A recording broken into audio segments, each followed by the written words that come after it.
Good morning, good afternoon, and good evening, and welcome to the Self-Help Comedy Hour, the world's first self-help variety show. We unite people from the world of self-help and people from the world of entertainment. People who need people, it turns out, are the unlucky. No, they're the luckiest people in the world. We all know that. My name is Ed Crasnick. I'll be your host.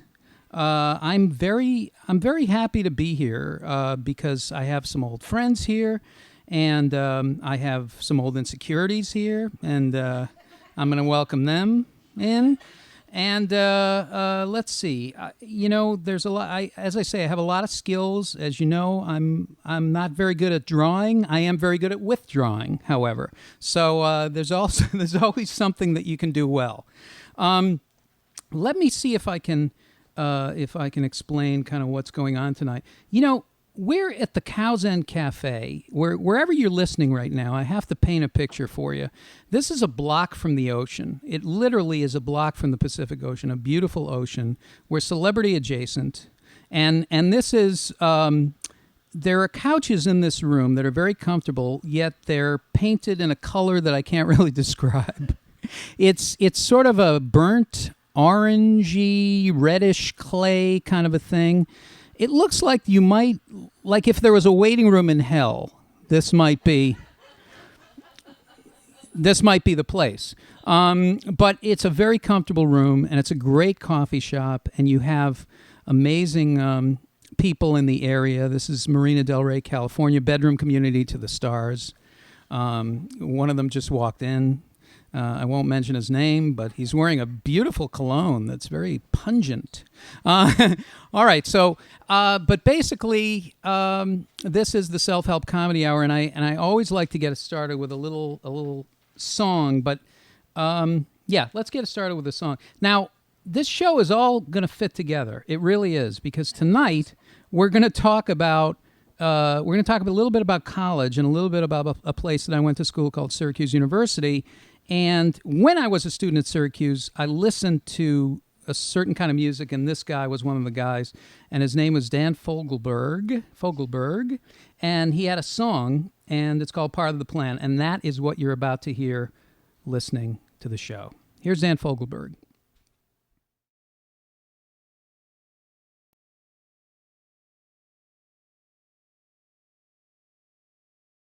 All right, welcome back to the Self-Help Comedy Hour. Ed Crasnick. Let me tell you who's here tonight. This is a big show.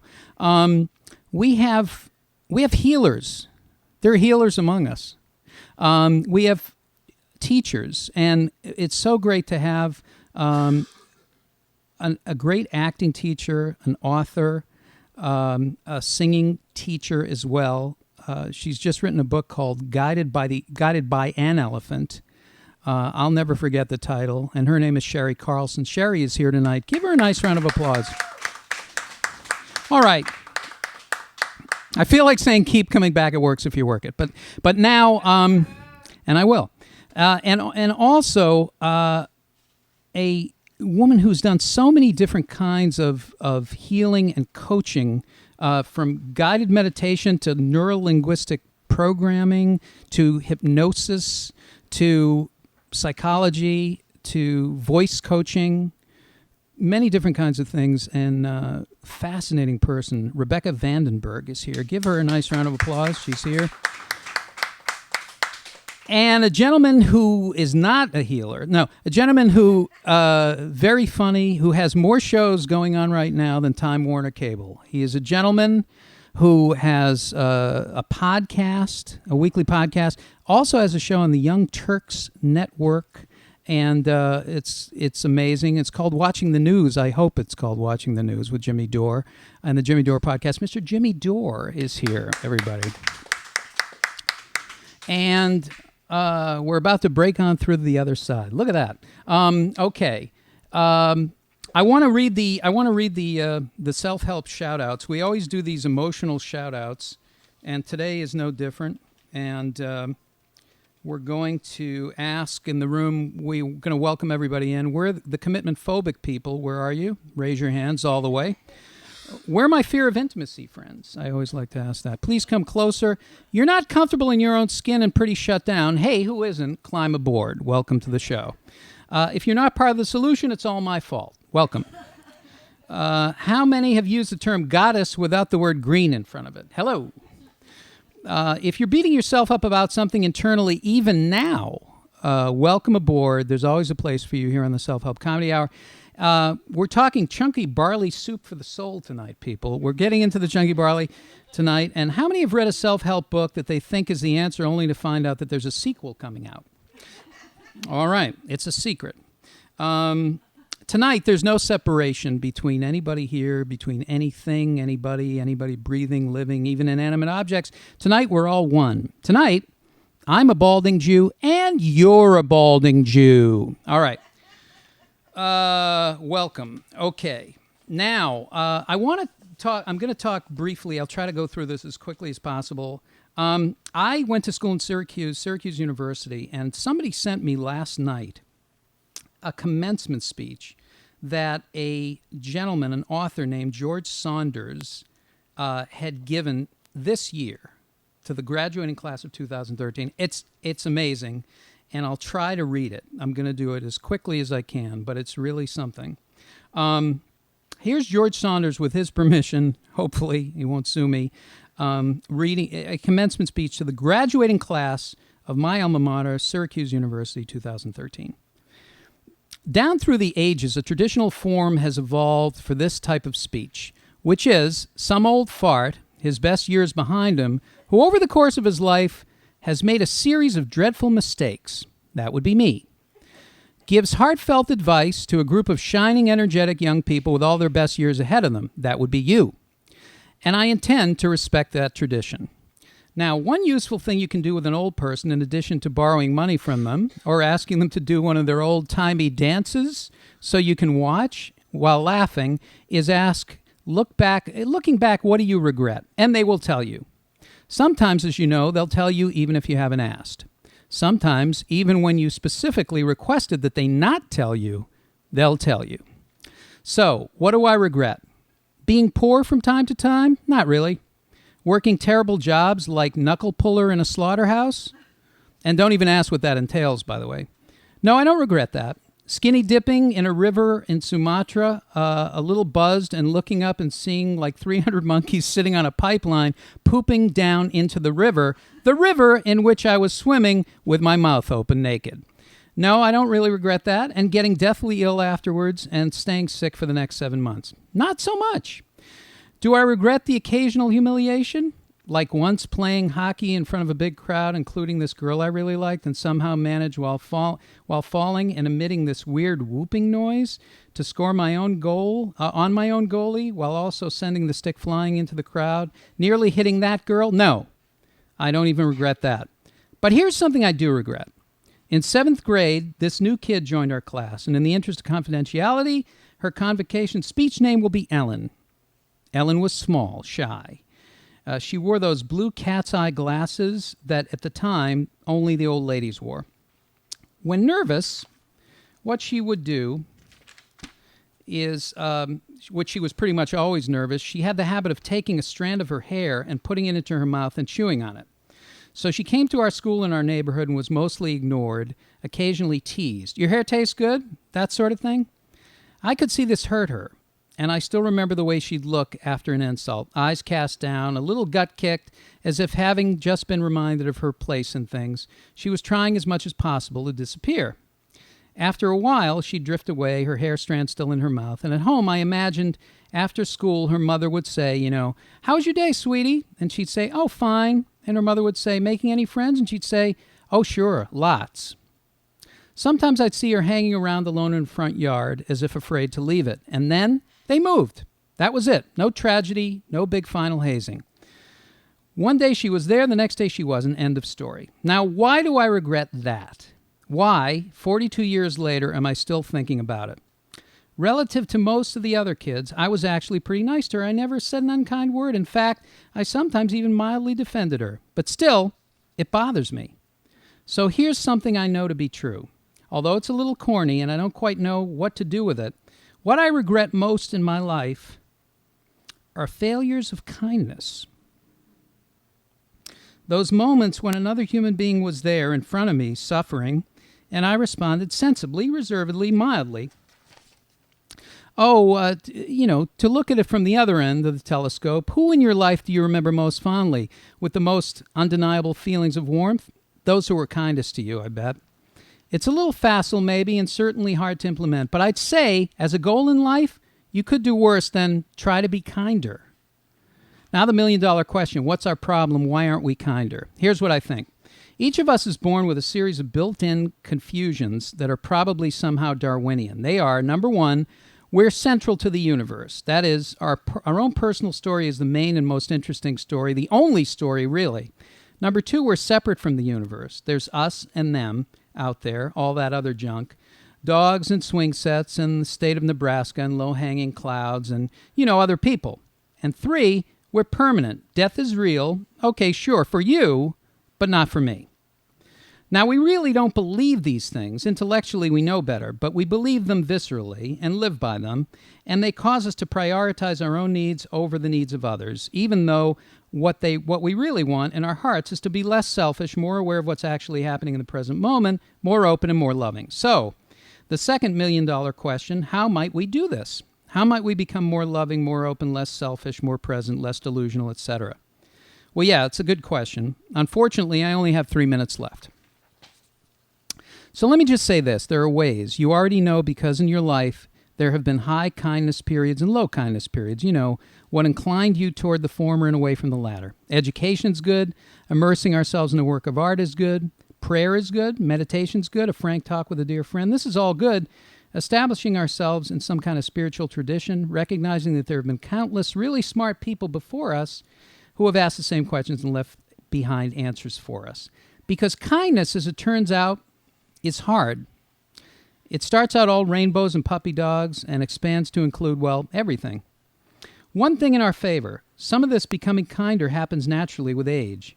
It might be a simple matter of attrition. As we get older, we come to see how useless it is to be selfish, how illogical, really.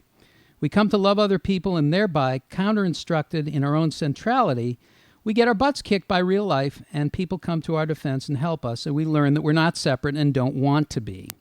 We see people near and dear to us dropping away and gradually convinced that maybe we too will drop away someday a long time from now. Most people, as they age, become less selfish and more loving. I think this is true. The greatest Syracuse poet, Hayden Carruth, said in a poem written near the end of his life, that might be him now, that he was mostly loved now. And so, a prediction and my heartfelt wish for you, as you get older, your self will diminish and you will grow in love. You will gradually be replaced by love. If you have kids, that will be a huge moment in your process of self-diminishment. You really won't care what happens to you as long as they benefit. That's one reason your parents are so proud and happy today. One of their fondest dreams has come true, and you have accomplished something difficult and tangible that has enlarged you as a person and will make your life better from here on in forever. Congratulations, by the way. Well, this goes on for a long time, but basically, I didn't rehearse it, so I didn't realize it was 10 hours long.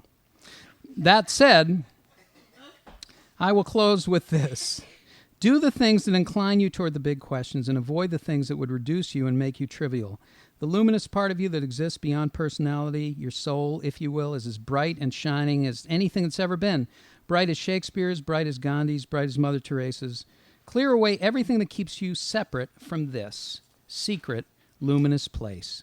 Believe it exists, come to know it better, nurture it, share its fruit tirelessly, and someday in 80 years when you're 100 and I'm 134, and we're both so kind and loving we're nearly unbearable, drop me a line, let me know how your life has been, and I hope you will say it has been so wonderful. Congratulations, class of 2013. I wish you great happiness, all the luck in the world, and a beautiful summer. Now, it just got to me. I really enjoyed it, and it really touched me, and it made something that I think about all the time very simple. So I wanted to share it with you. But right now, what I'd like to do is to take a shower. No, right now what I'd like to do, more than anything else, is bring up a gentleman who's going to play a song. And this guy is a really talented singer-songwriter who does satirical songs. And people don't do that well anymore. There isn't a lot of that. But that's why I like him to come and play when he can. He's also works for the Jim Henson Company. He's also a puppeteer. He's an actor, and he has a number of radio shows and podcasts that are absolutely brilliant.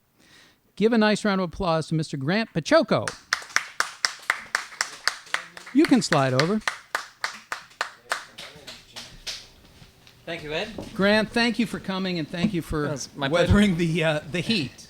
That's I've been here. This is my second time, and it's still fantastic. Okay, good. Well, now you've got a song. Well, you have a lot of songs, but this is one. This is one that I don't think it needs any setup, but I will talk to you about it afterwards, and I will also talk to you about Hollywood Championship Wrestling. All right. Yeah. So this is a perfect song for right after the speech that you just read. Okay. I think. Okay.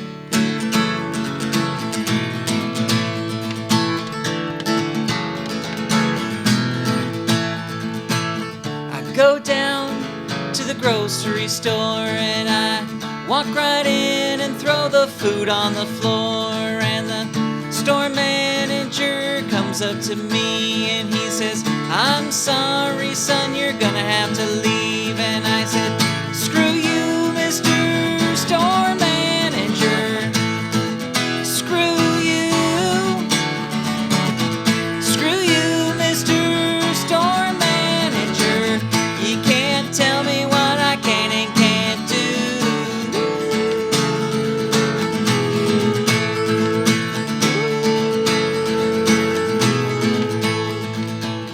I go down to the bank downtown and I walk right in and pull my pants right down, and the bank manager comes up to me and he says, "I'm sorry, son, you're gonna have to leave." And I said, "Screw you, Mr. Bank Manager. Screw you. Screw you, Mr. Bank Manager. You can't tell me what I can and can't do."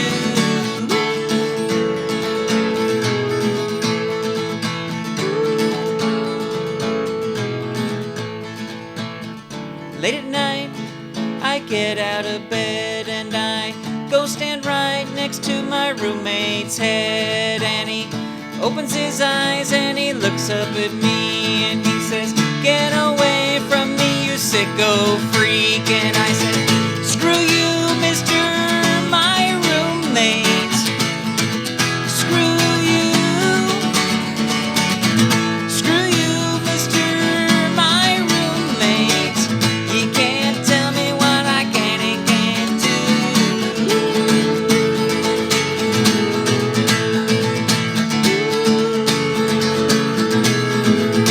Screw you.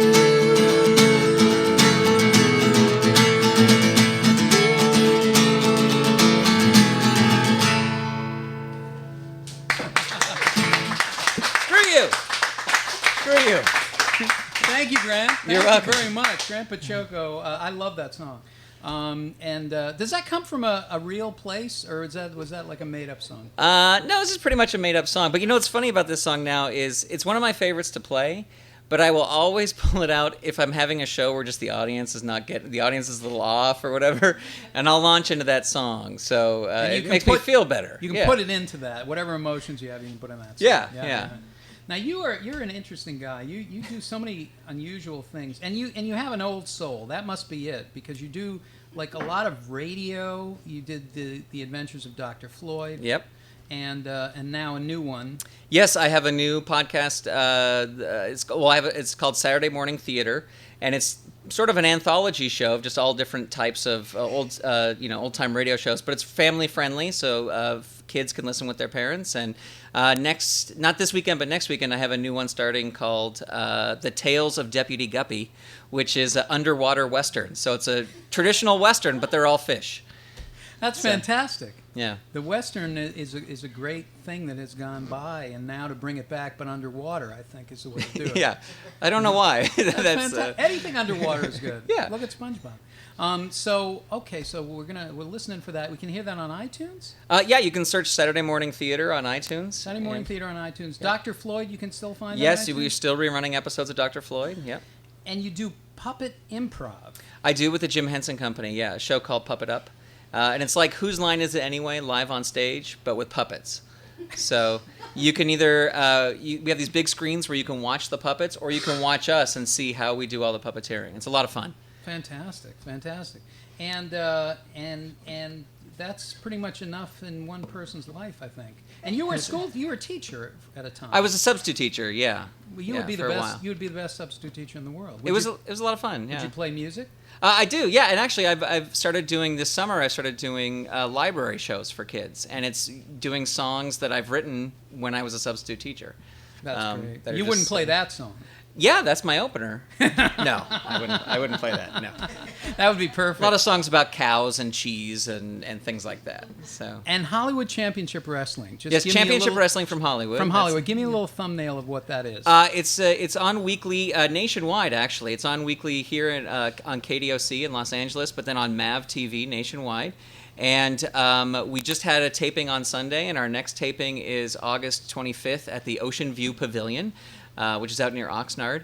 And it's a lot of fun. It's what I like about it is it's really family friendly. Like, you can bring kids to this, and you're not going to have, a lot of sex and foul language like you have in other wrestling things. But there's actual wrestling. There is actual wrestling, yes. These people are wrestlers. They are. They're not therapists. No, they're not therapists. In an octagon.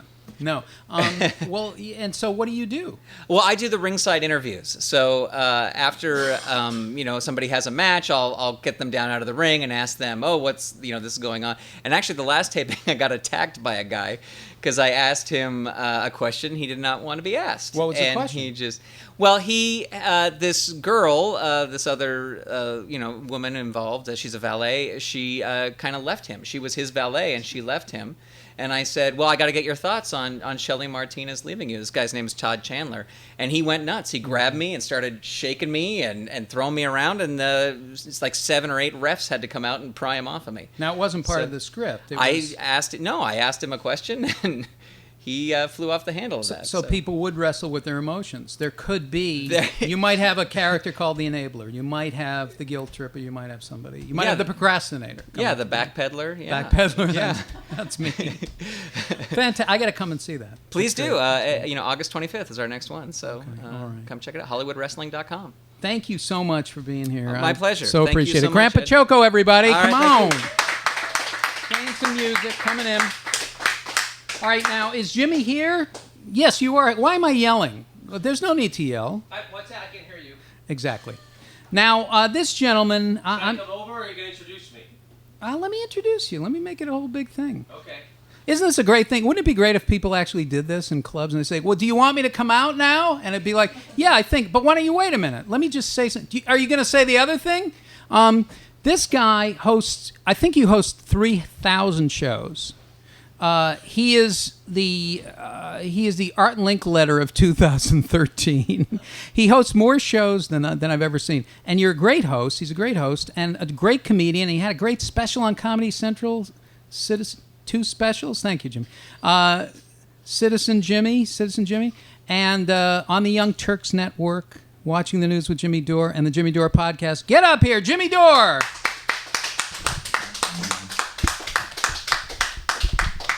Jimmy, how many shows have you been on where the host is actually talking to you from across the room and then says, "Get up here"? Thousands. Yeah, I understand. Thousands of shows. It's a popular technique. Now, are you going to be Jim Morrison now with the microphone? I'm going to do a little. Is it okay if I hold it, or should I just leave it there? Is it about leaving it there? It can be. Okay. Yeah. No, just be. I want you to be as comfortable as you can. Whatever you're comfortable with. I don't have any cans, so I don't know exactly how it sounds. I don't know how I'm supposed to sound. Oh no, this is great. Gary Owens was in here. His hand was pressed to his ear the whole time. Now, sock it to me. I know, he's amazing. He walks around with a makeup bib because he's always ready to go on, even though it's radio, which is what I love. Now, tell me about, do you love hosting? Is that what you like doing more than anything? I mean, if you could have it your way, which you can, what would you be doing? It's so funny you say that because I was trying to purchase a free app at the iTunes App Store on my iPhone the other day, and no, I'm not being paid by Apple to say any of this.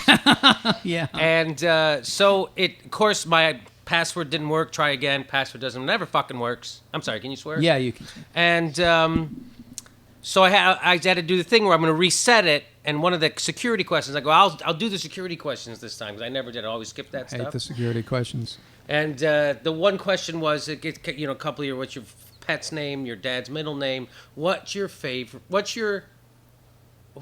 your ideal job?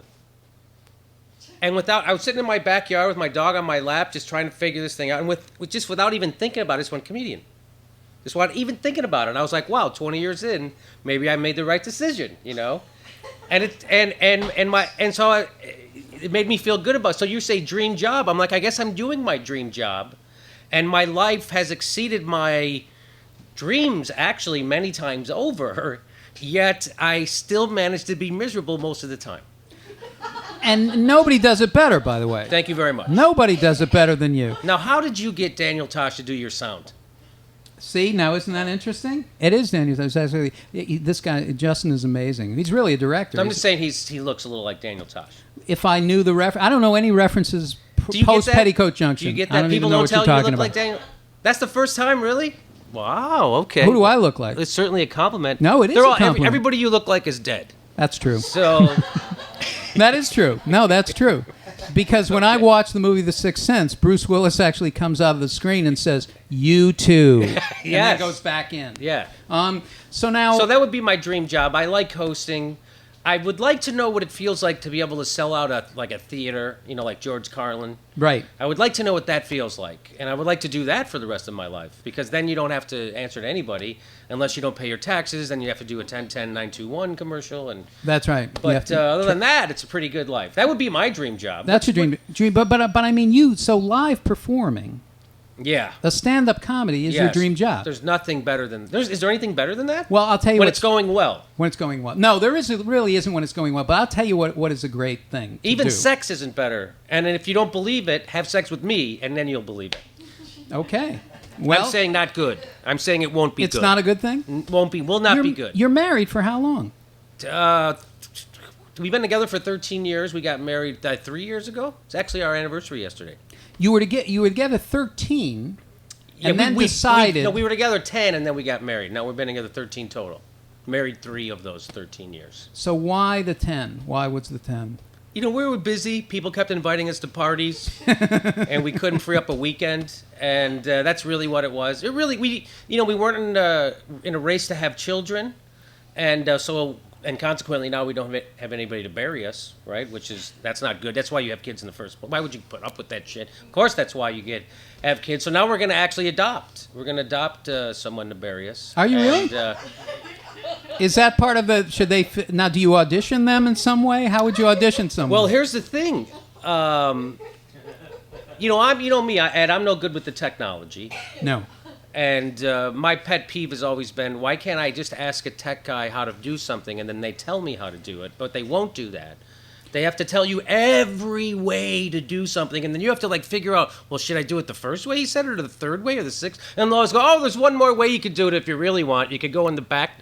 I don't understand. Just tell me how to do stuff. You know what I mean? I was talking to this guy the other day. I go, hey, I want to take an audio from my email and put it into a video program to edit. How do I do that? He goes, well, there's a couple of ways you could do it. Can you just tell me the one way? Just tell me the one way how to do it. There's really a couple ways. He goes, well, there's, it depends on what you're running. I'm running what you're running. Whatever you're running, I'm running. Just tell me how to do it. You can go in the back door. I'm not sneaking on my computer. I'm not a pervert. I'm going in the front door. Yeah. And I call the guy. I go, hey, I do a podcast. I want to add video to my podcast, right? Good job. I go, what do I need for that? Mm-hmm. He goes, well, it depends on what you want.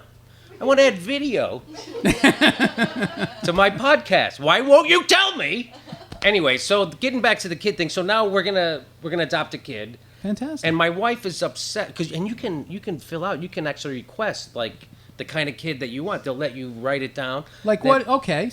And she's upset because I said I wanted a 14-year-old Asian who's good at video editing, and I'm like, honey, the older kids are harder to adopt, And I'll kick in for his college. I'm not an asshole. And who also has very good burying skills. Yes. Has the ability to bury us. Yes, can bury. Knows how to call an undertaker. By the way. And go ahead. And this is really true. When my mom passed away, mm-hmm. and she didn't die, she just passed away. When my mom died, I went to look at the coffin, look at the casket, and I went casket shopping. And you go into a store, and a guy looks at you, and I say, well, how about that one over there? And he says, that's a little small. I'm like, Your mom's not going to be comfortable in that one. well, if you want, She's I gonna- suppose. The guy tried to upsell me. Of course. On a casket. Anything being sold gets upsold. I know. Are you kidding me? That's true. No, but it's something I really felt like I remember that guy, and it was very strange. Anyway, but your kids will do better. Hopefully my it'll kids be a will- big coffin for you. Hopefully my kids will do better. You know that.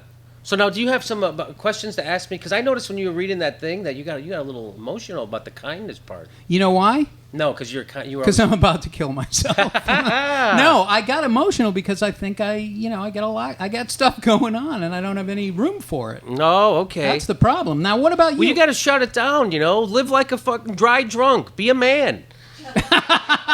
Did my father call you and bring you here? Was he that's- on the phone with you? Oh, yes, he was. I was talking with him, and he said he's doing well, and he yelled for a little while, and Do you have the ability to bury him? and then he No. retreated emotionally, Yeah. and no. Sounds good to me. Sounds very familiar. So my dad's dad was an alcoholic, right? But nobody talks about it. Like we won't. My family still said he was. My mom just go, no, he was just a drinker. Okay. He was a drinker. So that's what I guess they called it. So my dad didn't drink. That was his accomplishment, right? So he was going to be better than his dad, but not drink. So he's what they call a dry drunk, right? And you know what that is. That's where you still have all the anger and rage of an alcoholic, but none of the fun drunk times. Right. Yeah. Judy Garland without all the singing and dancing. Yes. So that's what we had. My dad had two emotions: angry and not angry yet. Yeah. That's what I like to say. So now we all grew up. So we're two generations of adult children of alcoholics. And how have you handled it, or what kind of support have you gotten over the years? Well, they managed to paper over problems and masking tape the family together. I have 12 kids, and masking tape and paper over our problems long enough, only up until recently, and then it all fell apart. So now it all, what would happen, and I haven't talked to my parents since last year, and I don't talk to any of my brothers and sisters except for 3 of them, and let's see, yeah, so that happened. And it's like my parents, if you would have just fucking died 5 years ago, I could have loved you, I could have went to your funerals, I could have said something nice at the wake. I can't do any of that now. Like, they've lived long enough to disappoint me completely, right? And so it's like, you ever had, that's a weird feeling, like, if you would have just died when you got cancer. And then I could have, and I know that sounds horrible, but that's really how I feel. Yeah, well, because that's now being you're honest. just disappointing everyone and ruining the family even worse. It's a time. So really, it's an issue. Your life has been an issue of timing. Timing. Timing. Yes, Right. yeah. Which is ironic for a comedian. It's ironic. Your family does not have good timing. You have excellent timing, Thank you. and that's why you're angry. That is why I'm angry. And and so I tried. It's like people are afraid to be angry or be perceived as angry. Nobody wants to be perceived as angry, I don't think. And certainly I never did. Until recently, I don't care. Do you, with your wife, express your anger? And how do you do it? We at the top of our lungs, usually. You're yelling. Yeah, we yell a lot. And then what happened? And people just don't take it on? Well, here's or- what I learned is that, so I grew up, yelling household, always yelling. Everybody hitting, by the way, too.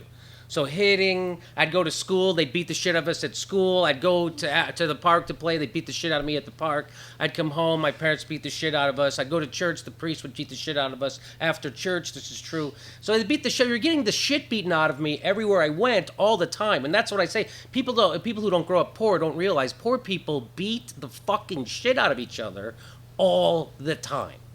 And so when I came to Hollywood and I got into show business, I was mixing with people who didn't grow up poor and didn't grow up, being the shit out of everyone that they came in contact with. And people were like afraid of me, and as they should be. Well, sure. And, Sure, with good reason, yeah. and I remember I was like, I'm where I come from, I'm just a average Joe, I'm just a run-of-the-mill guy, but I'm an extreme character to these guys, And so I had to really, for the first time, take a look at myself from outside myself and see how I wanted to be perceived. And then I started to, put on a nice guy face and shit, and as much as I could, on stage. Right. And, but now I'm starting to be okay with all of it. With I have more sides. Yeah, I have an angst-ridden, I have anxiety, I have anger issues, rage issues. I also have a nice side of me where, I'm pleasant, I'm funny, I bring people humor and joy. I stick up for the right things. I probably would have been nice to that girl with the old lady glasses. Probably, yeah. But now, so what you're saying is by accepting it, by not resisting these things, you are more okay with it? Yeah, I think I'm more accepting of, who I am, where I came from, less blaming myself for not being a different way, And has that affected your performing? Yeah, I think it makes it, I think so. Okay. I think I'm not pushing as much, as a performer, and Right. I'm more comfortable in my skin on stage, I think. Well, is there something that you do for yourself? Like, it's I'm not talking about meditation or something like that, but is there anything that you do to take care of yourself? I don't do meditation. I do medication. It's a little different. Heard of it? I do a Vicodin and a half and then a glass of scotch, and that's just been a really nice mood to do. Probably less expensive when it comes right down to it. It is. It really is. I mean, you want to pay those psychiatrist prices, go right ahead. Do you have like a Lazy Susan full of pills? Is that what goes on at your house? Yeah. I wish I did. No, you know what? I actually have been... I've had access to unlimited Vicodin for the last 8 years. How does that happen? My doctor's really nice, and no, I had a condition where he would just prescribe me Vicodins, and so I can get as many as I want, and I'm just lucky, I guess, that I don't have an addictive personality because I have not become. I take them every day, and it doesn't bother me. Doesn't seem to bother you. You're not addicted to them. If I did become addicted, it would screw me up because I really need them. You don't, yeah. I take them every day, and How many do you take? No, I don't. No, I don't. That's the thing. I could, and I was like, I guess I don't have to worry about it. I guess I'm not going to become addicted to Vicodin because I have always had a big bottle, and I don't take them. So do you have it on you now? Would you like to pass Yeah, it around? I do. No, I don't have. Is it something that I can crush up in applesauce? No. All right. Well, but I do like scotch and I do like marijuana. I'm a big proponent of both those things. So you were in the Marijuana Logs. Yes, I was. Which is a famous show. It was off Broadway, right? Ran for a while. Is it true? Yes, it did. It ran for over a year.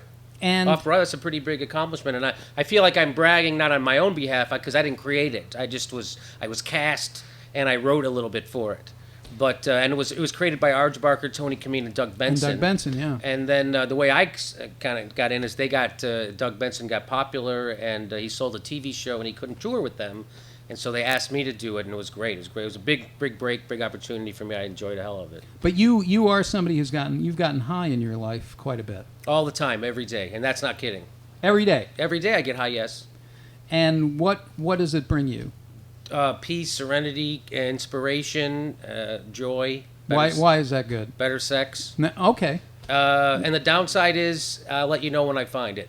I haven't found it. I cannot find a downside. So obviously... I can't find my keys all the time. That's about it. You need a little key finder and your life would be perfect. Me and Sanjay Gupta, by the way, on the same page. Finally, Sanjay Gupta came around. Dr. Sanjay. Sanjay came around. So how do we? So what's your proposal to how to get it legalized and taxed? We're very close to it right here in California right now. I think you go in the back door through medical means. As long as it seems like the president's finally moving on it. Eric Holder says that he won't prosecute. We should stop doing that. But they often say one thing and do the other. So right. I don't know. I just think it's taken a lot longer than Lenny Bruce said. Lenny Bruce said in, I think, 1608, or whatever, I don't know when he said it, but he said it. Yeah. That he goes, I know marijuana is going to be legal soon because all my friends in law school smoke it. Right. And it took their kids to grow up and make it legal. Because those people all got the guilties when they had kids. And that's why another reason I hate kids is because it ruins decent people. When they have them, they become these assholes who think that fun is bad, and they don't listen to science, and they're fear mongers, and it's all because the kids get through a lot of. I got through a lot of shit as a kid growing up in the city in Chicago. Kids are resilient, and people are so afraid of the. They're finding out that self-esteem, boosting your kid's self-esteem, actually fucks your kid over. Well, in that case, I should be very popular and very famous. Look, you telling me that this isn't? Are you kidding me? I'm not telling you anything of the sort. All right. So now, can I read something to you, or do you have a direction you want the show to go? No. Do you have something? You brought something to read? Yeah. Wow, I've never had a guest read anything. So I was in Boston, and it's my hometown. I was working the Comedy Connection right before it closed, and there was a young lady, second row or so. And she was texting, right? Everything's dark. She's texting, very bright, lit up, texting. I ignore it. I tell a joke. I look back. She's still texting. And I do one of those jokes where you say, hey, if you guys have anything to do right now besides watch the show, please do it like now. Like if you want to open up your mail or if you want to pay some bill. Or look, this young lady's texting. Go ahead. You know, that's my funny way to say it. Sure. And that was it. And she looked up. She stopped texting. Made another joke. That was it. We moved on. Not a big deal, right? Okay. Well, thanks to the internet, now everybody can contact you all the time. Right. Right. So that's where that would have ended in real life before the internet. That would be it. Everybody goes home, and nobody thinks about it. Nobody gets hurt. Yeah. Dear Mr. Dore, I caught your show in Boston last weekend. I was in town with my girlfriend to visit her dying grandfather at Mass General Hospital. I decided to take her to a comedy show to lighten the mood of the otherwise depressing weekend. During your show, she received a text message from a friend asking how her grandfather was doing. Oh, Jesus. She decided to send a reply. That is when you stopped your show and called her rude and juvenile. She was very embarrassed, to the point of bursting into tears. She very rarely sends text messages. While I agree that this was not the best time to send a text message, I think you were a little harsh. Her sending a message doesn't take away from your show one bit. Capital letters. Yeah, it's a passive act. It didn't bother anyone except apparently you. She's a very sweet and somewhat naive girl. We had never been to a comedy show before. She did not intend to disrupt your act or disrespect you in any way. You are a very funny comedian. I think perhaps you could change that part of your act to make it more of a joke than being mean. You don't always know the circumstances behind the reasons people have for doing what they do. So he's going, see, you're a dick. Right. Because my girlfriend's grandpa was dying, and Right. you didn't know that. You should have done your research. So I didn't do my research, and he was right. So I wrote back to him. Oh, you write back to him. Okay. Hey, Greg. You don't leave it there, do you? Hey, Greg. Yeah. Sorry about your girlfriend, and sorry about her grandpa. My niece actually died last Tuesday of a brain tumor. She was 12, and it was horrible, and it was heartbreaking. I actually have a bone disease that has collapsed 5 of my vertebrae since 2006. I'm actually 3 inches shorter than I was. So I guess what I'm saying is that your girlfriend's pain is ordinary.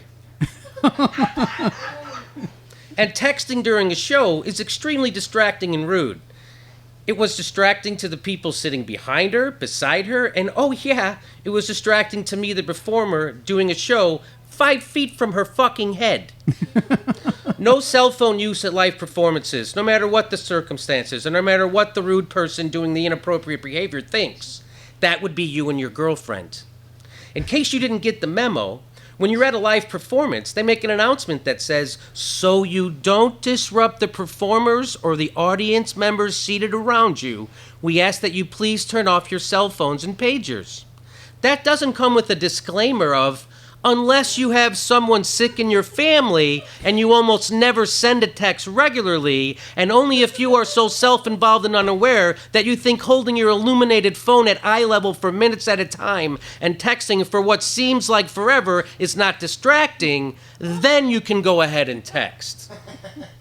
Get up, go outside the room and text, you idiot, and don't bother performers when you act rude. By the way, I did handle it with humor, unless you chose to pretend that everyone didn't laugh hysterically when I pointed out how fucking ridiculous your girlfriend was being, and then when I went on to point out how absolutely rude it was, they howled again. I did handle it in a nice way, and a funny way. Grow up, asshole. Instead of apologizing, you have the balls to ask for one yourself. So here it is. I'm sorry you and your self-centered girlfriend are rude douchebags with a victim mentality who don't have the good sense to apologize when they are inappropriate in public and so have to be set straight twice by the same guy.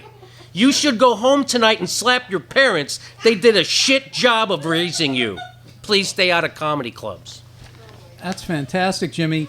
Really well done, I think. You had me at Dear Greg, by the way.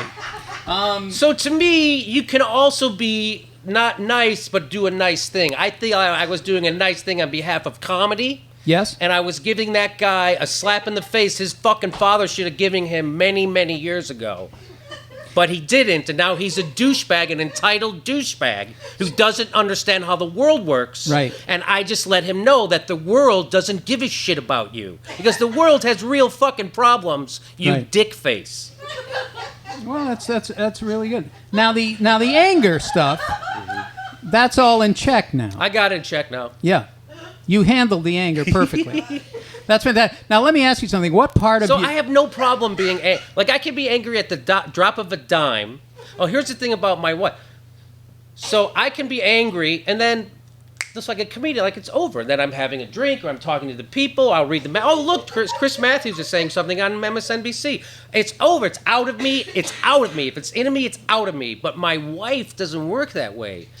And Right. she's like, yeah, it's out of you, and now it's in me, and it takes a long time for it to get out of me. And so now I realize that.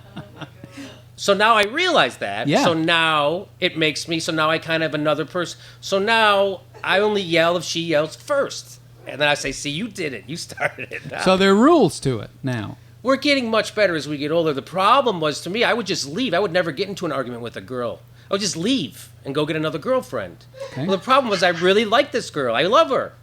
And she was I didn't want to ever be, I left once and I was like, I don't want to leave. And I went back and then I was like, we have to work this out, you know? Okay. And so we work it out. And then I won't call her names either because I don't want that.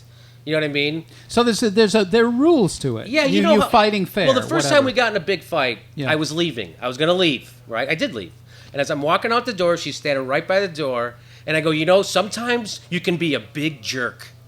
Because I was not going to call her a name. So then when she tells this story, you know how it is. You said the C word. That's all anybody hears. Right. And Jimmy's the jerk. So I was like, you can be a big jerk. And now she tells that story to make fun of me for saying that. She goes, can you believe what a pussy he was, calling me a big jerk? So that's and it's funny. And I'm like, I can't win. But anyway, it's still good. We have I think we're gonna be together forever. We're gonna get a kid and ruin him. And, but you know what's funny? Being hit as a kid growing up, right, all the time. And I don't understand. Like, the older I get, like, I wasn't angry at my parents about that until recently. Like, I don't know, maybe when I was 35, I started to get pissed off about it. Because I started to be the age they were when they were hitting me. And all the other people, all my teachers at school and the nuns and everybody. And I was like, what the fuck? I wouldn't even hit my dog now. Like, I won't. I can't even imagine hitting my dog. Right. Could you imagine? I can. So then, to the next leap, to hitting a little person who came out of you, that just blows my mind how you could do that and sleep like a baby at night. And that means that they're fucked up. They're sick, right? Yeah. Yeah. So. And you don't use the Vicodin. I should. You know what? Here's the thing. I was on the Effexor. I'm familiar with it. And that worked like a charm. And then I went off it. And then when I tried to go back on it, now I'm older, everything I take I get the side effects. I know. So I can be undepressed if I want a head that feels like a bowling ball and I have the shits all day. So I'll go with... It's a trade-off. Yeah, I'll fight the depression the other way. I also did start taking the Propecia. I told you about that, right? I don't think I've heard that. So you look great, by the way. Thank Have I you very mentioned much. that? My hair started coming out in clumps. Okay. And I was like, well, I got to do something about it. So I went and I got the Propecia. Yes, sir. Works like a charm. Works like a charm. I was growing hair I had colics I didn't have for years. I told my hairdresser, I go, you know, you screwed up my hair. It's all. She goes, no, you didn't have that before. What's going on? And she was like, oh, you're growing hair. And it was all over. It was great. But I was getting every side effect. Okay. Every side effect. Okay. You know, I would lose, like weird things. I would lose my train of thought in the middle. I don't see how you're measuring it because your hair looks wonderful. My balls hurt all the time. Again, yeah, I don't see what the problem is. Like to the point where I went to the doctor and I go, I think I might have ball cancer. Can you take a look at it? And he's like, no, you don't. You're good. I go, because maybe it's just my hernia acting up again. So I just went home and my balls were hurting so bad in such a unique way that I finally Googled my balls hurt. And it comes up. Did you put it in a unique way? I just go, my balls hurt, and then boom, Propecia comes up. And I was like, you're shitting me. So I went to a Propecia chat group, and my balls hurt. My balls hurt. Oh, we're all our balls hurt. Propecia chat group. Yeah. That's fantastic. See, that's the beauty of the internet. That's the beauty of the internet. You're not alone. Not alone. Everyone's balls hurt, Jimmy. That's amazing because my ball pain is ordinary. Which is also in Google. There isn't anything in Google except when you put in "How can I be happy and at peace?" Then nothing comes up. That is correct. Unless you have a .com, and then it's okay. Well, it goes to a .biz. Yeah, that's true. I wish I had a .biz. Jimmy, I can't thank you enough, and I'll tell you something. I've learned a lot about you here, and I'm going to pursue it further. Okay. Off camera. I hope I didn't do anything to hurt my career, No. And I know I certainly do anything to help it. But listen now. Tell everybody. Tell people where they can find you because you're all over the place. So people can just go to jimmydorcomedy.com, and that's where they can get my award-winning special. Yep. It was chosen Best of the Year by iTunes, and the reason I tell you that is because it turns out if I don't, fucking nobody will. Sure. Okay, so good. and then we go. I have the web series. The Young Turk. No, that's just called the Jimmy Dore Show. That's just a Jimmy Dore show. Yeah, and then it's we a have great show. The radio show is also called the Jimmy Dore Show. Okay. And there you go. So there's so you have And Jimmy. I have a book coming out. Oh my God! Well, will you come back and we'll talk about the? I really would love to talk. I will come back, but I will talk about it now and take up some more time. Okay, that's great. No, I'm going to go. Thank you very much. But give me the Vicodin when you get it. I when will. you have it. Okay. Thanks for having Jimmy me. Dore, everybody, come on. So funny. Thank you so much. Thank you, Jimmy. Jimmy Dore lives not near here, by the way, and came in by a ski plane. So I'm very happy to have him, and I'm very happy that he's got to know somebody who has a big stash of Vicodin. It's very good for me to know that. It's a go-to thing. Now, I want to tell you, ironically, that the Self-Help Comedy Hour is sponsored by New Moodament, like I tell you every week, which is the first antidepressant mouthwash. Why should you let low mood blockade your fresh breath? So Moodament is now available in new spearmint, peppermint, and rootin' tootin' Wellbutrin. That's Moodament. All right. I want to keep it rolling now with... now, I have a lot of stories about this person because I, for a very, not a long time, but went through a big show with her that she helped me out with so much. Excuse me, I have to explain to the audience listening. This is a new segment we call Who's Coming In? And basically what it is a garage door sound will open, and there's a celebrity stuck in the garage. And then we'll find out who it is later in the show. It's a hook that I use. It's called Who's Coming In? Okay, so without any further ado, a new book. This person is an acting teacher. She is a singing teacher. She's a coach. She is a creative force to be reckoned with. And she's just written a new book called Guided by an Elephant. And I'm so happy she's here. Shari Carlson. Shari from the Bay Area. Oh, I'm so glad to see you. Thank you, Ed. I just hobbled on over here. I know you did. Now, I'm hobbling around now. I haven't seen you hobbling. I haven't seen you in a while. It's a new thing. You shouldn't play with big elephants. It's dangerous. So you have a book that's called Guided by an Elephant, and Absolutely. this was... Now, I knew that you had worked with elephants a long time ago. Yes, and this is the aftermath of that injury. When they do those magical repairs on your knees and everything, they have a shelf life. And I've lived past that shelf life. Wow. Yeah, so now what? You didn't That's know the about question. that before. No, I must have missed that in the fine print. Well, when they have the elephant contract. Yeah. Now, you... So let me just go right to that, because I always found that story kind of interesting. The idea that you were working in a... Were you working in a circus? Marine World, Africa, USA. Okay. Absolutely. And how... Summer job, one of the best jobs I ever had. Yeah. Except for the little slip with the elephant thing. Okay. But yeah, no, my kids loved that job because as an actor in the Bay Area, during that time, you're always, you're looking for work and you're driving across the bridge 3 times a day trying to get the kids to school and go to work and come back and go to an audition and come back. Tough. So I always took summers off so I could stay home with the kids.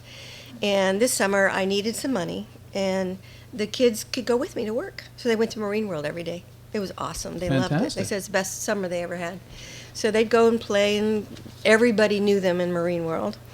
And it was really awesome in that way. And working with the elephants just changed my life. That was the moment my life changed. So how does that happen? I mean, Well, how does I was- working with an animal that's I was always very physical and very adept at being physical, and I rode motorcycles. I've had motorcycle accidents. I literally thought I was invincible. I'd never really been hurt.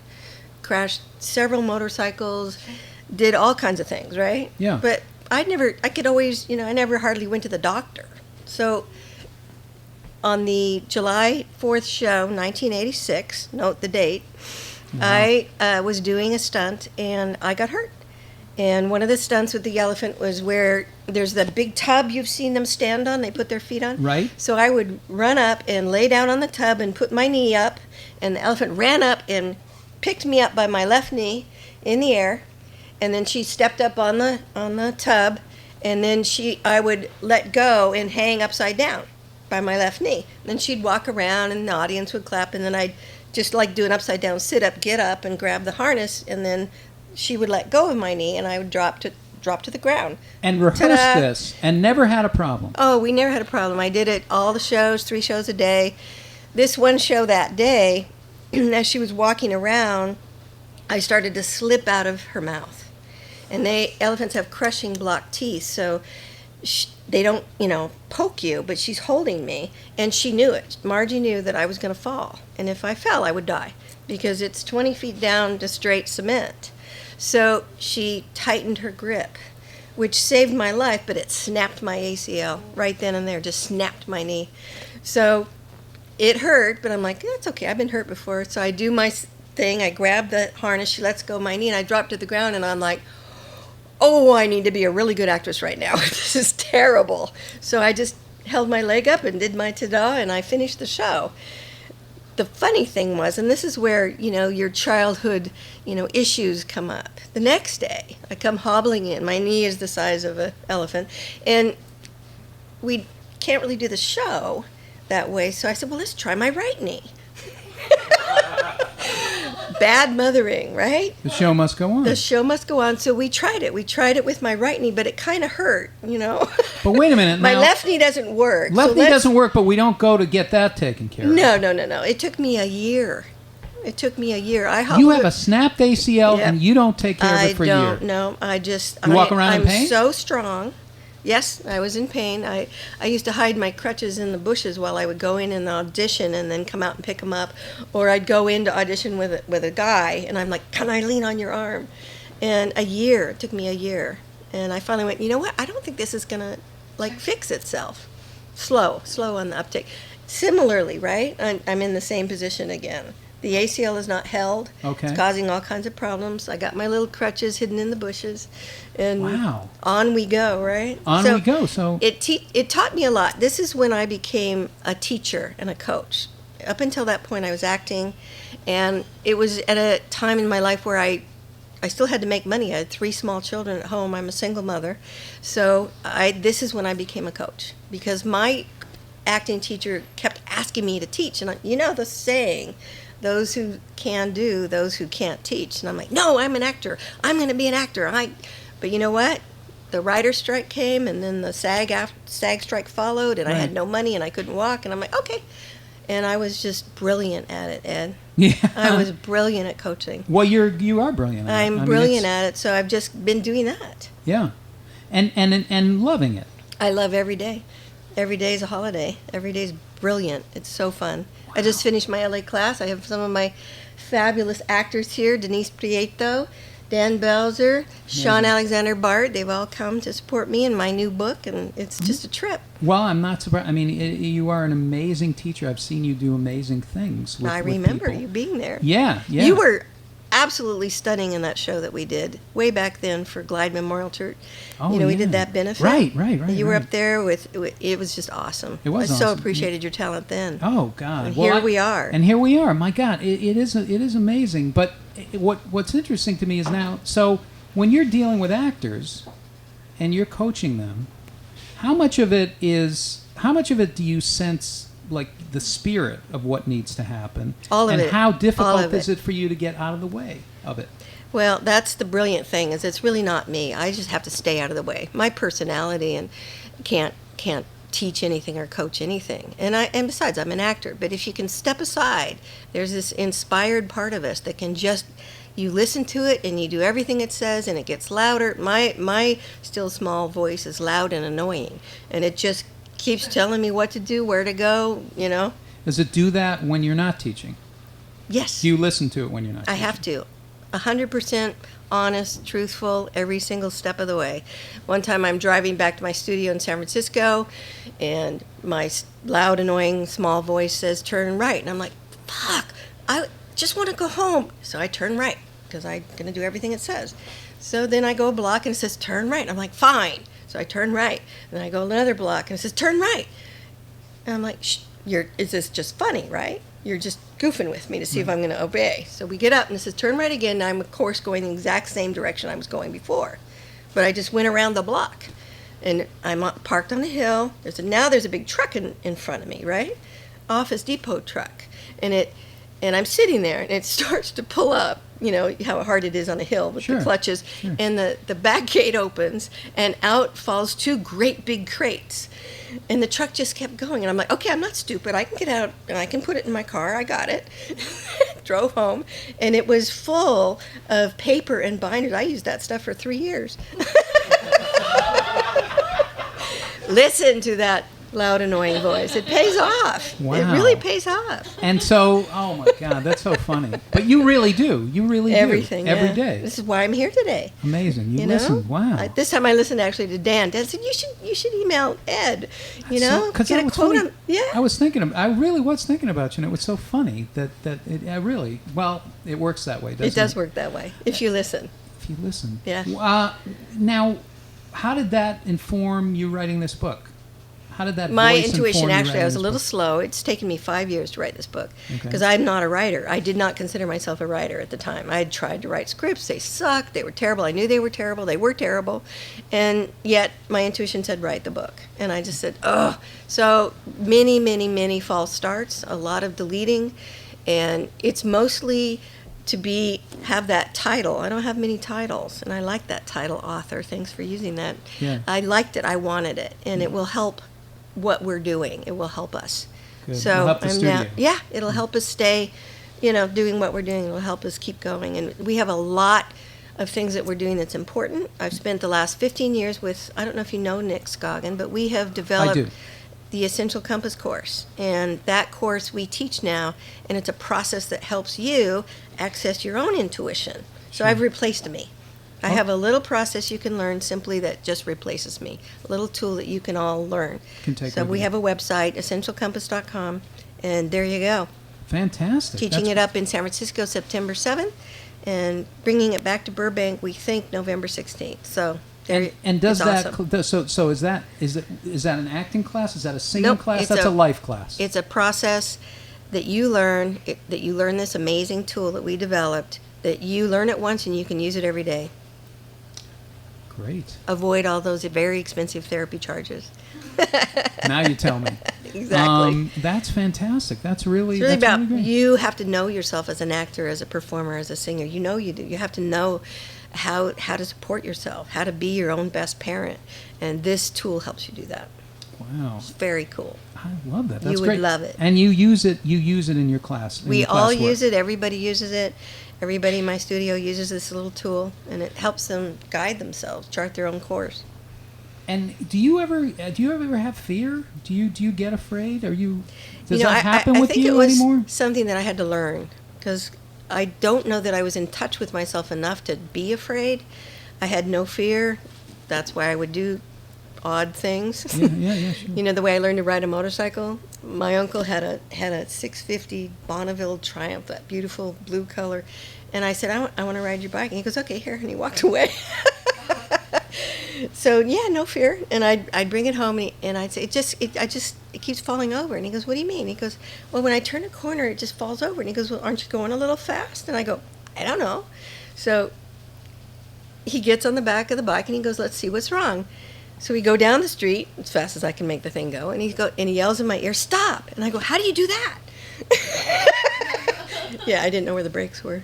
Didn't know where the brakes were. No, and so that's metaphor. kind of a thing in my life. I don't know, that's the last thing I look for, is how to slow down or stop. I don't go for that first. Let me explain something to people who are listening, and maybe you're listening on a phone, or maybe you're on the website behind an overdue gas bill. I don't know where you're listening, but I will tell you something right now. Shari is not a Jew. In spirit, for those of you who spirit. might not know this, she is not of the Jewish faith. In spirit. Yeah.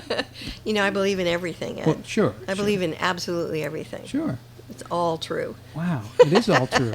Well, that's amazing. That is amazing. Now, let me, because I have very specific memories of you, and I don't know if you know this, but this really happened. Shari was coaching me and teaching me. I was doing a solo show, and I did it off Broadway, and I was preparing, and Shari was coaching me, and one of the things that we did was she gave me these exercises to do that I was doing, where I was talking to my mom, because my mom was a big part of the show. And I really couldn't have her emotionally, so I was in a pickle because the show had a lot to do with her and me. So I went to New York for a backers audition, and in this backers week, everyone from Broadway was in that audience because it was produced by this lady, Arlene Sorkin, who became a big TV. Oh, yeah. And so everybody, Herb Alpert was in there, Tony Kushner was. I'd look out in the audience, these people were in the audience. But I had to do my preparation that you taught me. Now, I'm staying in an apartment, one of the producer's apartments in Murray Hill in New York. She has a big co-op. So I'm sitting in the apartment, and I do my preparation. But I'm loud, so I do it in the closet. So there's 2 hours to showtime, and I'm going through what we talked about. And I'm doing it, and I'm loud, and I'm in the closet. And I go to open the closet door, and it doesn't open. Oh, my. Then what? And, well, I went through Terror City for about 35 minutes. It wouldn't open. Wow. And I've got an audience that's sitting at the West Beth Theater. Wow. And I had to come in that night, and I did make it. But it was like the Terror City that I've never felt. And it was like I'm yelling at my mother, and then I'm like, oh! And it was back and forth, yelling and then trying to get out. Wow. So it was kind of a perfect thing, but it was really funny. It was hysterical. That's funny. Yeah. I can't get out. Why am I yelling? No, because I'm trying to prepare for this, but I can't, but I'm in a box. Yeah. So it was kind of interesting. So but I don't know if you ever knew that. But I did not know that. But that happened a bunch of times. And a bunch of times? Yeah, it happened more than once. And I still went back in the closet. That's what the idiot thing was, See, we have that in common, right? That you'll go back and do it. Yeah, Well, that's... Now, and I have another... And we'll let you go with this, but I remember... You were very good working with people who were very resistant, I remember. And I remember a guy who was an older guy who was in the class, and he was beaten as a kid. Mm-hmm. It's hard to recover from. But he was doing a scene from a Neil Simon play. Yes. So he's beaten as a kid, and he's having this struggle, and he's now yelling. He's talking to his parents, and he's yelling, and and you said, put that into the words. And so now he's angry at his parents, but through a Neil Simon play. Mm-hmm. And it works. Honey, I am not going on vacation. It's funny, huh? It's funny. Yeah. When you have emotion, it's the funny. whole self. You have to use the whole self. You can't segment yourself and pretend that that's going to work. You can't leave part of you behind.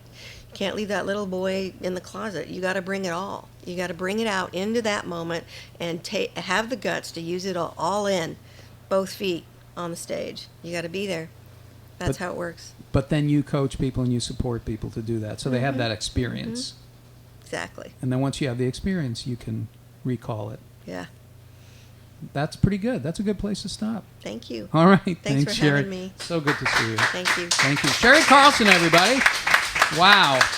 And the book is called Guided by an Elephant. Wow. I wanna take a look at that. Shari, what's the website again where they can get the information about classes and everything, and the book too? GuidedByAnElephant.com or ShariCarlsonStudio.com. GuidedByAnElephant.com or ShariCarlsonStudio.com. A terrific teacher and artist. Great. Thank you. Okay. All right. Let's keep this amazing. This is like Woodstock now. It is absolutely Woodstock. It's indoors. It's about the same temperature as it was at Woodstock in the summer. But let's bring our next guest up here before she faints. Let's bring up Rebekah Vandenburg. Give her a nice round of applause. All right. First of all, thank you for hanging in there. Thank God I'm an Aussie. That's number one. Thank you for hanging in there. Absolutely lovely, Ed. Used to the sweat. You're in the right town for this. I am, aren't I? Yeah.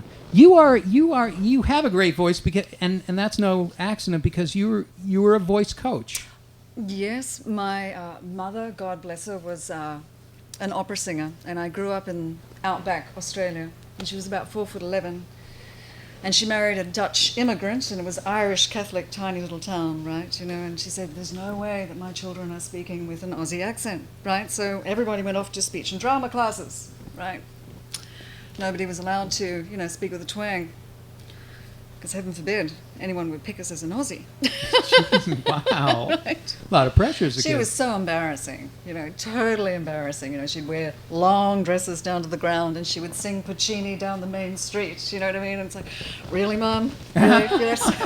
Have you seen Where We Are? Yeah, right, Yeah. exactly. Yeah. What fresh hell is this, Existential angst at 6, it was a bizarre start to life, I tell you. So what do you take on from that? Like how does that affect you growing up in that house? In that environment? Yeah. She was terminally ill, so my mission every day, and this is quite serious for a tiny moment, was to keep her alive, right? I had 3 brothers, and there was this kind of like major stress, and she was a massive drama queen. I mean, she was an opera singer, right? High IQ, wanted to be a doctor, went off to medical school. They threw her out of medical school because she was too sick to study. And so it was this very, very, very, very, very stressful place to be. And yet we had great sunsets, we had great thunderstorms, we had more stars in the sky than night, than space, right? So outback Australia is beautiful on that level. And so nature became my friend. And a blind horse. Can't forget the blind horse, right? Wow. It would poke its head in the middle of the window in the middle of the night, right? Come on. Seriously, right? You'd go, whoa, okay, you're here, right? So I grew up really, and I'm laughing because, one of the things that I get about being human, and I don't know if anyone can relate to this, is that it's embarrassing. The whole experience of being human is embarrassing. There's public diaper changes, there's fashion bloopers from your parents. My mother would dress me in my brother's sailor's outfit because we were the same age, or close to it, right? First day of school, making friends, right? Periods, fights, you name it, first kiss, right? The whole thing's embarrassing, right? And then when you get past the embarrassment, you get to ask those questions. And I started asking questions at a very early age, like 6 or 7. It's like, what fresh hell is this? I mean, there was nothing glamorous about being on the planet. I thought there was a big mistake coming here, right? This soul did not get it. So my mission was to get off as quickly as possible, right? My mantra was, I'll be dead by the time I'm 24. I rode motorbikes, right? Did crazy, ridiculous things, fell off a lot of motorbikes, still paying for that. And I started to ask those questions of, why are we here? But more, I asked questions like, where does all the garbage go? Right? My father took me to the local dump, right? And then I'm thinking, okay, there's 10,000 people here. At that time, there was probably about 5 or 6 billion people on the planet. My little head's scratching, going, where does all this trash go? And I'm thinking, they must be really, really, really smart, ethical people that run the world, right? Yeah. Only to grow up to appreciate that I am, or we are, the people that we've been waiting for, right? That's the hilarious part, right. So asking those questions and then appreciating, because I was a dark human being, don't get me wrong. My mother died, I think, when I was about 18, which was the best thing she could have done for me, absolutely. And I graduated in sex, drugs, and rock and roll, and journalism and media, apparently. And then went into the world of voice coaching for quite a period of time. And then I ended up in AA at 21. I think I landed on the doors of AA. I was their youngest member. Yay! Wow. Right? Wow. And, I would carry the steps and the traditions. I'd set up meetings in jails, I mean? I was massive proponent for about 7 years, and then grew out of that. Actually transcended out of that, really, on some level. You said something. You said that this place was not for this soul. Correct. Because here's the thing. I look at most people, bless them, as we come with these downloaded programs of separation, of fear, of scarcity, right? Scarcity consciousness, lack of love, lack of time, lack of health, lack of money, right? You know, all of these downloaded programs already in the hard drive, right? And most people, God bless them, don't really question that. They stay in this struggle place. And I thought, you know, for what purpose? That was the first thing. For what purpose? Why all this stress, all this struggle? And why aren't you recognizing each other? Because I'd look into the eyes of someone, and that was one of the things about the little girl with the horn-rimmed glasses, right? I couldn't bear it if I saw someone in pain. It just broke me inside, right? And I thought, okay, so I've got to put on all these layers to look like I fit in, right? Not really belonging to any group, because, you know, you don't want to belong to a club that have you as a member, right? Right. So, you know, it's just like, okay, I'll fake it while I'm here, because I saw humans as these beings that were not true to themselves, and they weren't recognizing. I think the biggest, I actually write about this quite a lot, is that, you know, we walk around with dead eyes to a stranger, right? You know, or we change our walk to get approval or get love from someone else, right? All our senses over time become deadened and contracted and constricted. And so I thought, why is this? Why do we do this, right? Why do we cut ourselves off and pretend? Because there's so much that we just can't deal with. And what's happening now, what it feels like evolutionarily, is that there's a stain, beyond the embarrassment, there's a stain of shame that lives in every single human being, right? And that is, if I connect with you, if I look at you, there's a chance to admit every single time there's been a harsh word, there's been an atrocity, there's been a killing, right? There's been the complete ignorance of the animal planet, right? You know, and lording over the animal planet, right? All of that is there. It's in our eyes, it's in our faces, it's in our pores. And all we really need to say to each other is, I'm sorry. I'm sorry that I forgot that we're one. You said in the beginning, we're all bald Jews, right? Right. Okay? That We're one. We're one consciousness. And I'm sorry, right? But people don't want to go there. I met a woman the other day, and she's my hero at the moment. She became my new hiking buddy. I looked after a girlfriend's home for a few weeks. And she says to me as she's walking up the hill, she said, well, Beck, I've been in jail for spousal abuse. I've been in a mental asylum. And what was the last one? I've lived in my car. I said, great, we're going to get on really, really well, right? And she was in the supermarket, I think a day before, and there was a homeless guy going off, right? You know, and he was in line, and she was in front of him, and she's quite a tall guy. And everyone's looking the other way, because that's what we do, right? You know, nothing to do with me, okay? So everyone's looking the other way, and she turns to him, and she says, not so much cussing, right? You know, I've got an hour, so if you want to go and talk, let's go. He melts and becomes just like a little quiet boy, and she says, I really, really love that. So they sat outside in the cement stoop and talked for an hour, right?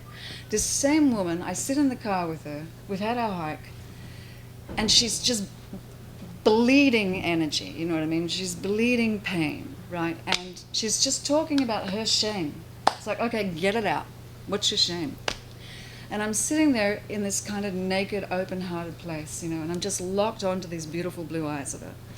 And I'm feeling all my shame come up, right? And it just, everything just dissolved. Because her story is everybody's story, right? Right. And in that moment, there was just this beautiful dissolution and dissolving, and then there was just laughter. Because on the other side of that shame that we all carry, that stain of shame, is our essence, not our personality, because that's whatever that is, right? Our essence is euphoria, is ecstasy, is bliss, is stillness, is joy, is love. That's who we are. Limitless. Limitless, boundless, timeless beings, right? And the worst atrocity is that we try to break people's spirits, right? We break people's spirits through the limiting beliefs of I'm not good enough, I'm not smart enough, I'm not pretty enough, I'm not enough. We're never going to be enough. I sat with this amazing woman a few weeks ago. She's quite well known on the planet for what she does. She's some doctor. And she said to me, she said, Beck, so why do we come with this program of not being enough? Why is everybody not enough? And I was just sitting there in the question, just loving asking the question. I said, I'm never going to be enough unless I recognize that you're me, and that I am that tree, and I am the ocean, and I am that guy skating, and I am that fat woman sitting on the corner. Now I'm enough. I'm never going to be enough if I'm running I. Right? The mad idea of the I. Right. Right? So now people come to you. Why do they come to you? Why do people? Goodness, and they come for all sorts of really strange, wonderful reasons. I don't know how they find me, but they do. I talk to people all over the world, usually on Skype or the phone, and they come because they're stuck, right? They're running some sort of programs of lack of some form, right? They want more. Some of them are doing very, very well, and they want more. Most of the time, especially these days, I look at humans as beautiful souls that they are, and some of them are younger souls and some of them are older souls, right? And I seem to collect a lot of old souls. And it's like an old souls reunion. I used to say to people, I'd be the last person to go to an old school reunion, but I'd be the first one to form an old souls reunion. It's like, yay, right? Because you just get each other, right? There's no words on that level. It's not about the words, it's about the connection. And what everybody's craving is that connection. It's going, yeah, I see you.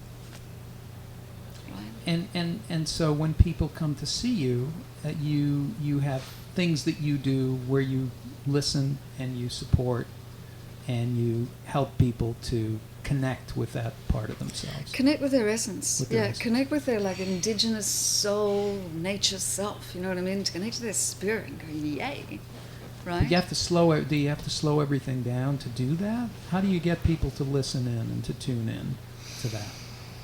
Everyone's different. We're all snowflakes, Ed, right? Right. So whatever I'm presented with, so I kind of match and mirror what I'm with and then just be the gentle guide to create the space. It's not about adding more, it's just creating space, right? But you create actual meditation tapes for people, guided I do. meditation tapes. How did you start doing that, and why do you do that? Why do I do that? Well, you like using the voice. I was fascinated, even when I was a voice coach, I was kind of fascinated by the esoterics of sound, right? And the timbre of someone's voice. And over the years, from working on the phone, I find that the timbre of someone's sound, I know the reality of who they are. I know the truth of who they are because it runs through my body like some sort of, what do you call those things that, it's like an antenna, like a sort of, like some sort of buzzing antenna that runs through me, like a conduit. So I appreciate that you can heal people through sound. It's not necessarily the words, it's the sound. And so if the intention behind those tracks, because, I'm creating some sort of guided meditation and it drops them down into a lovely theta state, a lovely, very slow brain oscillation, and they may fall asleep, right? And they'll wake up in 20 minutes, but there's usually two stories going. One's a bit of a metaphor and one's more of a classical induction, is to just get them out of their normal conscious space if they're not meditators, right? Drop them into that place where they can play and be part of that field and allow the healing to transpire, right? Because there's something very, very powerful about light and sound, and we're seeing a lot of therapies now that are utilizing a lot of light and sound. And so for me, I look at us as beings that have all of these gifts. They might not necessarily be all activated yet. And yet my job, I look at people and go, my job is for you to be the most excellent version of you, whatever that is for you, and activate gifts. Now, sometimes I end up doing if you'd asked me 10 years ago, do you believe in past lives, I wouldn't have been a naysayer, because that's just not who I am. I hadn't had that experience. But my clients started to actually spontaneously regress into other lives. And so I started utilizing past life work to activate gifts from other lives, which is absolutely phenomenal, or to heal things from another life that's become chronic in this life. If something's a chronic condition in this life, it's often connected to a life in the past. So I would utilize it for that, not for the content of the story, because who cares if you're Queen Nefertiti or the garbage man, really? You know? We've all been lepers, we've all been rapists, we've all been murderers, we've all been, kings and queens, whatever, right? Wow. You know? Yeah. Does that make sense? It does. Well, now, anybody listening, what is something simple that they can do to slow down and tune in? One of the things that I feel that is the biggest issue for most human beings is that we have the unconscious mind, and the unconscious mind is like whispering into the ear of an elephant, right, into the ear of a giant. It's beautiful. And yet it's this, for most people, it's like this Sargasso Sea, you know what I mean? It's just full of vines and stress, and it's like, your conscious will say you want to go and do this, and the unconscious says, well, no, that's not going to happen. But I look at the unconscious mind as this beautiful child, right? And I remember one of my meditation teachers, I asked him, if you could explain the unconscious mind, what adjectives would you use? And he said, it's simple, it's adorable, it's dignified, and it's graceful. So I've always treated the unconscious mind that way, and most people, they've divorced their unconscious mind. It's like a little child that they've left in the corner on its own, right, for most of their lives. Well, they consciously go, okay, I'm going to go and do this, right? But they're not consulting the one that runs the show, right? Right. The one that stores all the memories, the one that stores all of the emotions, the one that catalogs all of the memories. It's like this amazing database. So someone asked me once, Beck, how can I access my unconscious mind? I do speak a little circuitously sometimes, don't I? Anyway. Okay. And I said, okay. I was on the beach, and I was just laying there, and I had no idea. I was just in a place of silence. And I said, all right, so it's like a child. So what's a child require? Safety, fun, love. So I'm sitting with those three things. And I said, how about this? You get up tomorrow, and you ask yourself on a scale of 1 to 10, how do you feel? And be honest. How do you feel? And I said, if you get a 9 or a 10, great. If you get less than a 9 or a 10, go inside and talk to your unconscious mind, which is that child inside of all of us. It's a 5-year-old. So and you ask, which one is it? Is it safety? Is it fun? Or is it love? Now trust me, it's always going to answer.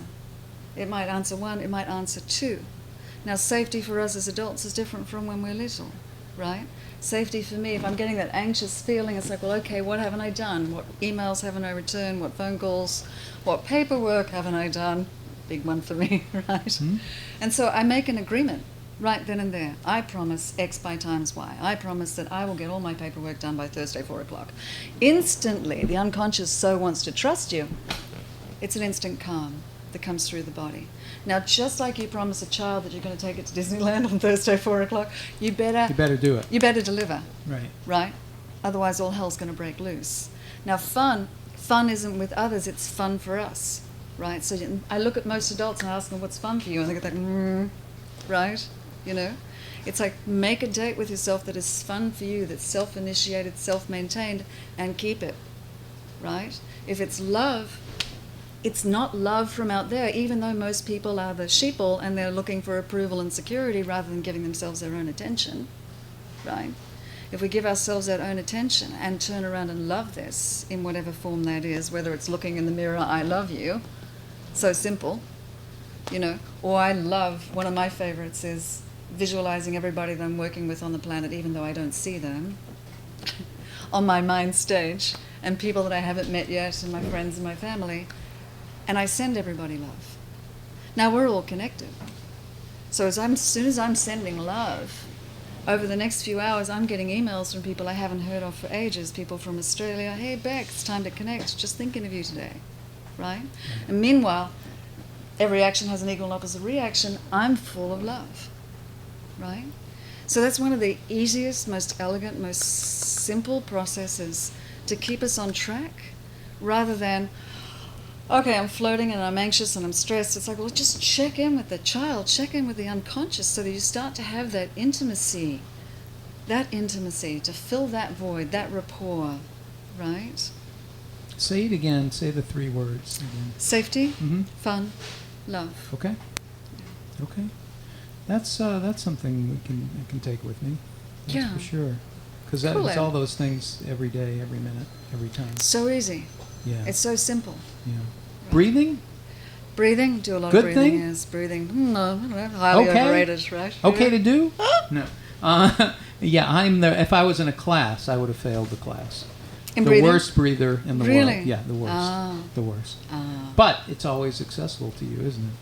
Totally, totally. I mean, it's all about breath, really, isn't But it? the out breath is the one that relieves the stress, though. Nice, And everybody's long, slow holding their exhalation. breath. Right, yeah. We're all holding our breath. We're holding our breath, Right. yeah. As breaths, as my husband would say. Of course he would. Well, Say breast or breath? see? Well, now, Breathe or breed? now all of these are like with your husband. Is he on the same tuning in the same way that you are? My husband's a really, really interesting man. I married a very passionate, volatile, artistic man, and that was the plus. And I married a passionate, volatile, artistic man, which is the negative. Uh-huh, Right? okay. You know, he was actually in the film industry for a long time, and about 5 years ago, he just looked miserable, and I said to him, "Stop whatever you're doing, and find what it is that's going to make you happy," right? So a couple of months go by, and he says to me, "Beck, I want to save the Amazon." And I'm thinking, wife, wow, that'll keep him distracted for a while, right? It's a couple of weekends work, right? Couple weekends. Yeah, right. Save the Amazon. Great, save the Amazon. Good, he's got a project, right? You know, well now, he's saving the Amazon. So every 2 months he goes down to the Amazon. He's working with the natives. He brings back these amazing products that he's getting made that are botanicals from the Amazon for people, whether it's for their lungs or it's their kidneys or it's for diabetes, it's for liver, right? He's just bringing back these amazing gifts from the Amazon, right? And so we seem to have sprung up this weird, strange importing business. Yeah, and also buying land and we're building a pyramid down there. Building a pyramid. As you do. Right. You have to build a pyramid. You have to build a pyramid. Sure. Everybody needs to build a pyramid. Sure. Right? To act as a healing temple for people to go and visit, but make it really, really affordable to work with shamans down there. And work with medicine. Isn't it? Well, of course, it's right on the money. That this is the area that needs saving. That's disappearing. It's the and this is heart. where all the healing is. Correct. It's the This is heart. where it all comes from. Correct. Yeah. Well, Correct. maybe we should all go down there. maybe I should go down there. Could use a Hey, little- and you'd have a blast. Yeah. Well, it would be cooler. That'd be funny. It'd be cooler. It would be cool, right? Couldn't be hotter. All right. Well, now where can they find you? Well, how do people find you? Because Oh God! Usually I'm a it's- little elusive, to be honest. You know, are. I stay under the radar You do. unless I'm doing trainings. I do trainings around the world, usually in Europe, right? And how come not here? I was for a while there. I decided I was going to be a hermit, Okay. right? All right. Because I was kind of high profile in Australia and Australasia, and apparently I seem to be coming out more. I'm coming out of the closet. Good. Right? Yes, Good. I'm coming out. Good. Yeah. What, yeah. but you have a website, right? Yeah, I do have a website. Yeah, there's one called universalc.net, and that's C, the letter C. Universalc.net. Mhm. Okay. Don't use the email, but you can use my cell phone number on there, right? Okay. Okay. Yeah, that's one way to find me. And they Or can, a Calzand, right? well, it's great that you came over here. I really appreciate it. Pleasure. Tell your husband everything's okay. He's downstairs waiting for me. Okay, I'll tell him it's okay. Exactly. Thank you so much, Rebekah Vandenburg. Wow. Thank you.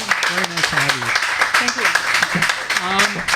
Okay, so big show. Thanks everybody for hanging in there. The Self-Help Comedy Hour is heard each and every week on WreckingBallRadio.net every Thursday night at 7 p.m. Pacific Time, 10 p.m. East Coast time, and then again on Sunday nights at 9 p.m. West Coast and midnight in the East. I want to thank everybody. I want to thank all my guests. I want to thank Grant Pachoco. Grant, thank you so much. Rebekah Vandenburg, thank you so much. Shari, Carlson, pleasure to see you. And thank you for being here. And Justin Weihs on sound, as always, thank you. Kenny Chin, good to see you. Keep coming back. It works if you work it. I'm Ed Crasnick. Have a great week.